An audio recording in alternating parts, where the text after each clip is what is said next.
So we are staying at the Lord Balfour Hotel on Ocean Drive. The regular entrance has steps up to it. So if you're in a wheelchair, you have to come past through the patio.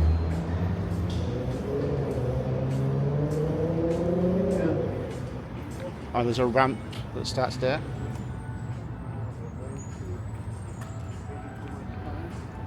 Taking you up to one of the buildings where there's rooms.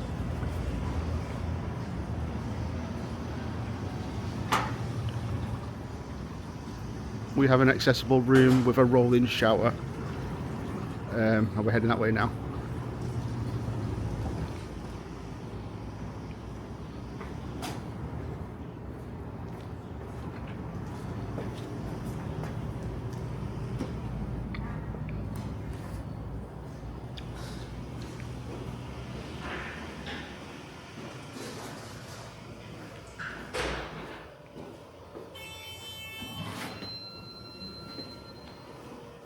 It does have a decent sized lift, but pressing where the button is to press to call for the lift, it's not at a great angle. There's not a lot of space because there's a water machine and a cash machine. Okay.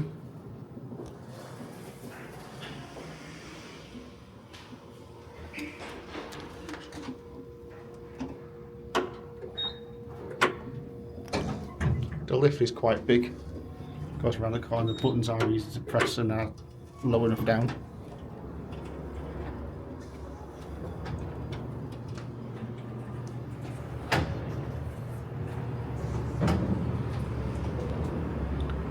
So we are on the floor where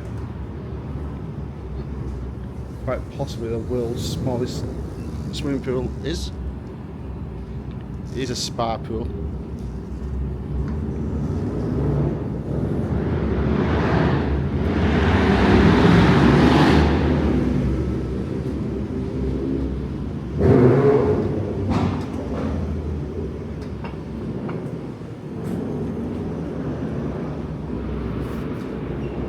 And the room number for this is 233.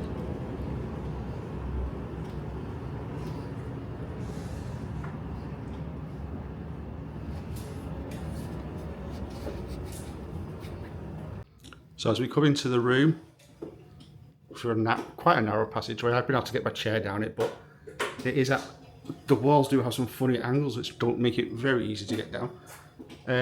To the right there on the wall, you have your thermostat for your air conditioning. It's not at the greatest height, but I have been able to reach it just about. So my chair is of a standard height, so I always seem to think that if I can reach things, most people can reach things. To your left, you have a full-length mirror.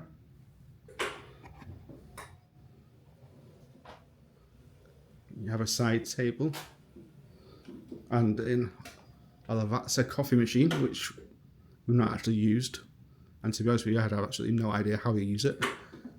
There's plenty of space on the desk. I've been working on that all week with my laptop and other bits. There we've got $8 bottled water, but they are reusable bottles that you can fill up in the lobby free of charge. You have a chair there with some cushions on it. When we first came, there was along this wall here a bench. It just took up so much room I couldn't actually get around to the side of the bed or anything like that. So we asked them to remove that, which they did.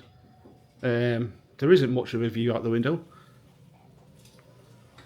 Certainly not a very pretty view at that. And we have noticed there's a lot of condensation. You can probably see there on the windows. They did clean them down once, but that's all. But it just comes back again within a couple of hours anyway. Yeah, that's the view. You've got a small bedside table, but no drawer. The drawer doesn't open, and it's the same on that side as well. The bed, now, I was meant to bring a tape measure, but I completely forgot to pack it. So, but the bed, certainly not the highest bed I've seen in hotels, but it's not great for transferring. It has a mattress topper as well, which makes it very, very soft, rather than a firm mattress, which might make things easier. There's a wardrobe there, and I'll show you inside the wardrobe in a bit. That is one thing we have come across. There's not a lot of storage space. You literally just got this wardrobe, and inside that wardrobe, as you'll see later on again, there's a fridge. So that takes up the majority of the room in there. Oh, you've got the TV as well. I forgot about that bit. It's got quite a few stations on it. The biggest thing for me is that, as you probably find in most hotels these days now, is the bed is on a platform. At first glance, it looks like it's just got the 4 legs, which would have been perfect for the Hoyer lift to slip under. However, in the middle of that bed, which I will try and show you at some point, there's a platform, and it does not move. It is attached to the bed frame. So we had the idea of how about we use bed blocks to raise the bed so to get the Hoyer lift underneath. And the headboard is actually attached by a huge bracket that goes right along it to the back of the wall, so we could not move the bed at all. Oh, you have 2 windows there. We've got the blinds pulled down at the moment. That's the view from there is another building with rooms in it for this hotel. So when we first came into the room, it looked like this bed was going to be perfect for the hoist to slip under. However, we quickly noticed that there is the platform underneath it, which stops the hoist from going under. As you can see there. The only way we've been able to manage it to transfer from my chair onto the bed is by some very creative angling and transferring from the corner of the bed, spreading the legs as wide as possible on the hoist and getting on into the hoist and angling it onto the corner, which gets you as close to the bed as possible. And it certainly isn't perfect, but for this week it's all we've been able to do. But yeah, hopefully you can see the angles there where it's a bit tight to get through, because this wall comes out. I mean, it's certainly not the greatest room, but we've managed to make it work for the last week. And I'll show you the bathroom.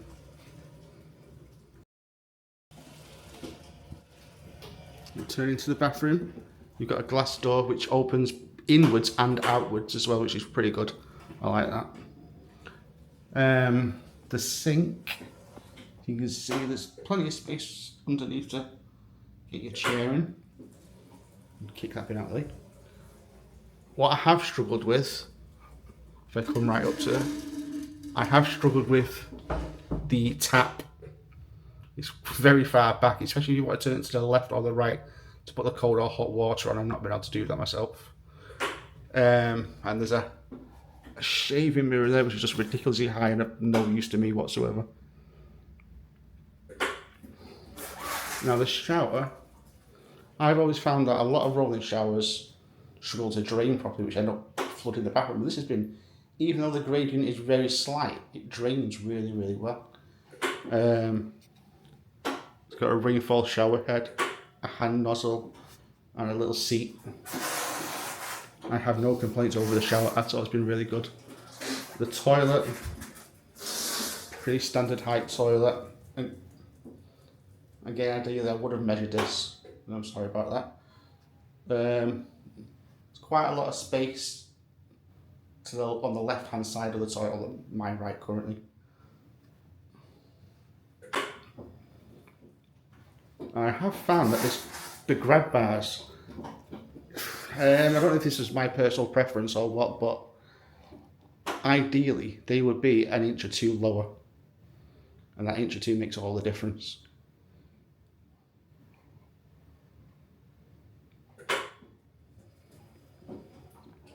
But yeah, I'd give the bathroom a decent rating overall.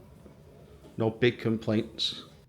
So this is the only storage space in the room, and with the door being so close to the bed and not opening it any wider than that, it's not accessible to me at all.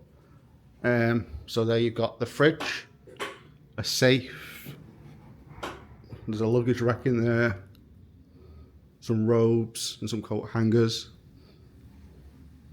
and that's about it. But that is the only storage in the room. So after 6 nights at the Balfour Hotel, here are my overall thoughts. First, the location is fantastic. As you can see in this clip, the hotel is just steps away from the beach. It's at the quieter end of Ocean Drive, which is great if you want a more relaxed vibe, but it's still just a 5-minute walk to all the action. So if location is your priority, it ticks that box. Now let's talk about the hotel itself. The staff at reception are really friendly and helpful. We did have an issue with our toilet not flushing one day, but to their credit it was fixed within the hour, so there's definitely no complaints there. But when it comes to accessibility, it's a mixed bag. There are no automatic doors anywhere in the hotel. Inside the room, the doorways were wide enough at around 32 inches, which was great, but there was no lowered peephole, and the light switches and the thermostat were placed a little too high for easy access. Storage space is poor, and while the desk was accessible, manoeuvrability in the room was tight, though we did improve that by removing a bench.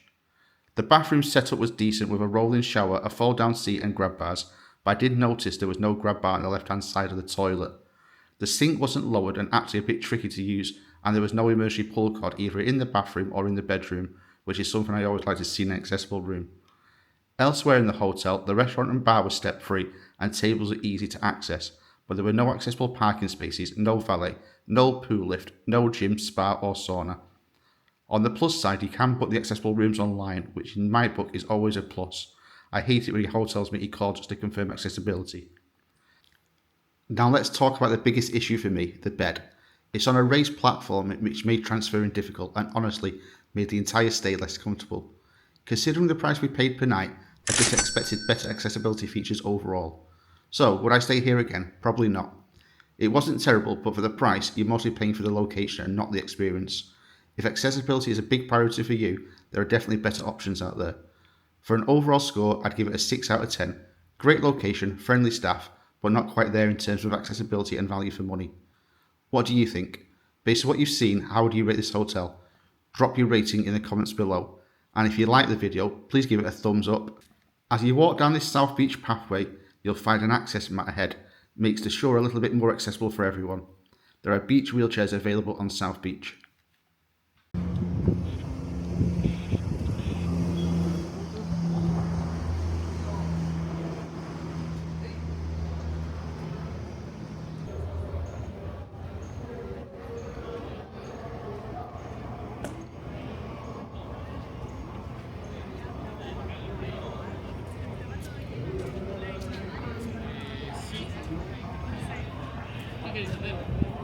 Seguimos avanzando y llegamos a un sitio que, bueno, para la puesta de sol, pero Por la noche se ponía un poco